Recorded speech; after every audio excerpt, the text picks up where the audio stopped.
Hello, I won a prize from a claw machine, but stuff still happens. So what's up? I have good news. I have good news for you. A few episodes back, I talked about a sheep that was stranded at the foot of a cliff in Scotland for 2 years. A kayaker had seen the sheep and then a year later saw the same sheep and was like, oh, that's sad. The sheep was following along the shoreline being like, hey, rescue me. What the hell? Like, I'm stuck here.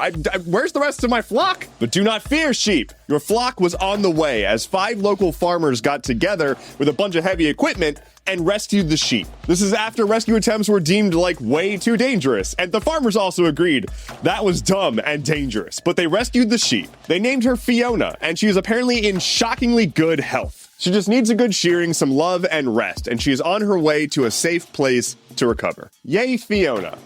And yay, heists. I've got another heist one for you. I love this shit. And like, okay, like, it's a real, like, it's straight up Looney Tunes as heist. Here we go. So it was a museum heist, right? At the Royal Lancers and Nottinghamshire Yeomanry Museum. My favorite. The building of the museum had an archway, and the archway's ceiling was the floor of a display case. It is believed that the heisty boys walked up into that archway, drilled a hole in the ceiling, so the floor, and then stuck a camera up there to see what was there. When they saw there was some good Yeomanry artifacts in there, they were like, oh damn, and they took out a saw and cut a hole in the floor. I'm telling you, straight up Looney Tunes shit. So they cut a hole in the floor, grabbed a bunch of stuff, and ran off. That's really the whole story. Like, they got away with it. But damn, what was stolen? I truly do not know. Some like silver artifacts and whatnot. They call it priceless. I'm sure it is. I know nothing about that. All I know is that I see a story about some dudes who cut a hole in the floor of a museum to yoink some shit, and I'm like, hey, at least it's a good story. Hey, you're now aware that you can see your nose in your peripheral vision. Haha! So while you're aware of your nose, let's talk about noses. Sniff, sniff. I don't know why I just said sniff. I'm sorry.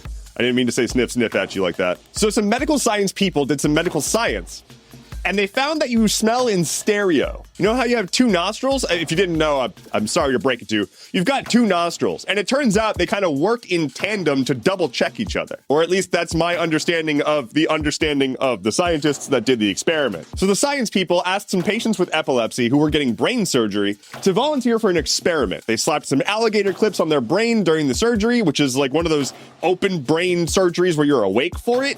And they did some smell tests. They would put like a scent delivery device up to one nostril and measure the response from the brain. What they found was that as they delivered it to one nostril or the other, one part or another part of the scent processing part of your brain would light up. And they wouldn't light up simultaneously. What they got from this is essentially that it seems like one of your nostrils might smell something first, and then the other one kind of checks its work and says like, yeah, I do actually think that's the smell of chestnuts roasting on an open fire. What? Desperately reached for something funny to say there instead, but I just kind of went with the Christmas line, huh? Anyway, this doesn't mean that it works just like ears. Like, it doesn't seem to be that your nose helps you identify the directionality of smells, like how your ear does with sounds, and your ears don't smell. Your ears wouldn't do that with smell. But it's pretty rad in general that we're learning more about smell. All right, I'll move on to the next story now.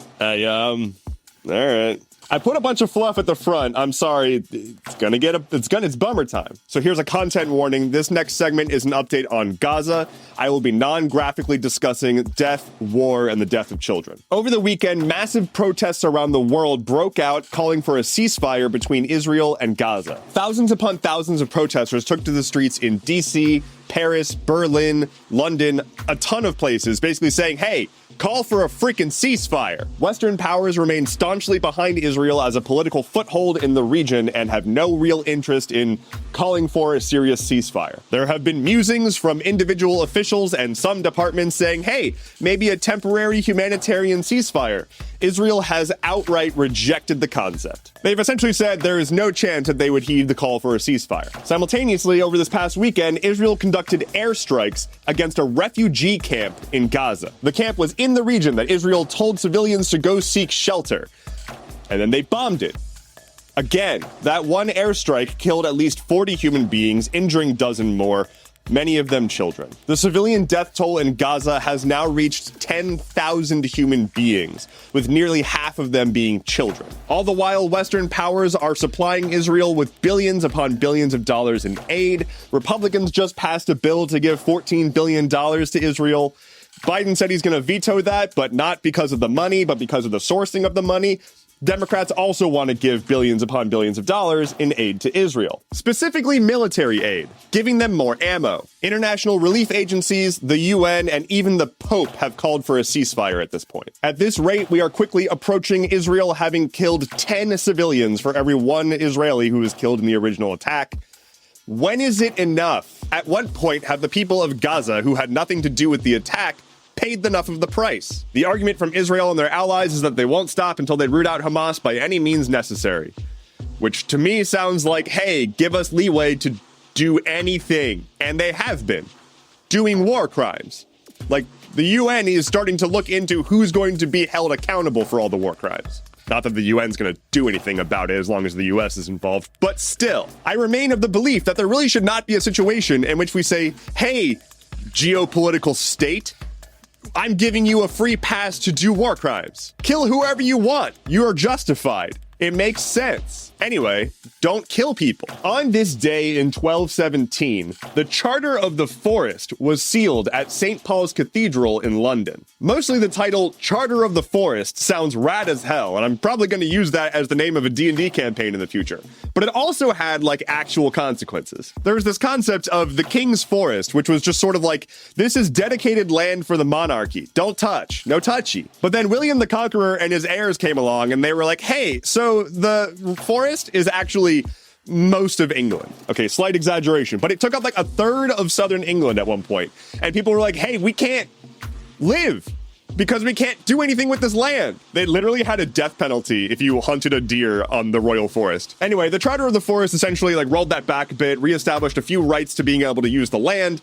It wasn't perfect, but it essentially was like, hey, okay, yeah, you can like collect firewood and forage and maybe farm a little bit or something. Again, I'm mostly just here for the name. Lightning round. Among many others, Stephen King has now publicly shamed Elon Musk and asked him to stop trying to call Twitter X. The UK has a proposal written up that would expand the definition of extremism to include people who, quote, undermine the values of the country. As YouTube's war on ad blockers continues to amplify, we've seen an incredible level of people installing new ad blockers on their browsers. I recommend using Firefox and uBlock Origin if you want the best ad blocking experience without going into more advanced stuff. It is my understanding that at this point, Firefox and uBlock Origin still blocks everything that's on YouTube, and that works fine. This is your reminder that Google also makes Chrome, and so they can use their browser to stop you from blocking their ads on their websites. Tyson is recalling 30,000 pounds of dinosaur chicken nuggies because they found metal scraps in them. And finally for today, the orcas are at it again as they spent 45 minutes attacking a Polish yacht before finally sinking it. The crew aboard the yacht is safe, but they done sank the boat. Thank you so much for listening to today's episode of Stuff Keeps Happening. Head to stuffkeepshappening.online for sources, bonus content, and metal scrap-free chicken nuggies. My name is Endeavorance. I'll be back on Wednesday. Take care and be well.